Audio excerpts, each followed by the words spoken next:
Friends, ಈ ಥರ ಹುಳ ಬರ್ತಾ ಇದ್ದಾವೆ ನೋಡಿ ಇವಾಗ ಗಿಡಕ್ಕೆಲ್ಲ. ನೋಡಿ ಯಾವ ಥರ ಇದೆ, ಎಷ್ಟು ದಪ್ಪಿದೆ ಹುಳ ನೋಡಿ. ಇದು ಟೊಳ್ಳೆನ ಎಲ್ಲ ಕಟ್ ಮಾಡಿ ಎಲೆ ಎಲ್ಲ ತಿಂದ್ಬಿಡುತ್ತೆ ಅನಿಸುತ್ತೆ ಮೇ ಬಿ. ಎಷ್ಟು ದೊಡ್ಡದಿದೆ ನೋಡಿ ಹುಳ ಇದು. ಇದಕ್ಕೆ ಯಾವ ಹೆಸರು ಹೇಳ್ತಾರೆ ಅಂತ ಹೇಳಿ, ನನಗಂತೂ ಗೊತ್ತಿಲ್ಲ. ಈ ಹುಳಕ್ಕೆ ಏನು ಹೆಸರಿದೆ ಅಂತ ಗೊತ್ತಿಲ್ಲ ನನಗೆ. ಈ ಥರ ಇದೆ ನೋಡಿ ಫುಲ್.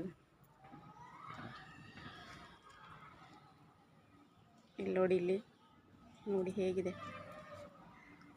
ಅದ್ರ ಕಣ್ಣದು ನೋಡಿ ಹೇಗಿದೆ. ಏನು ಹೇಳ್ತಾರೆ ಇದಕ್ಕೆ?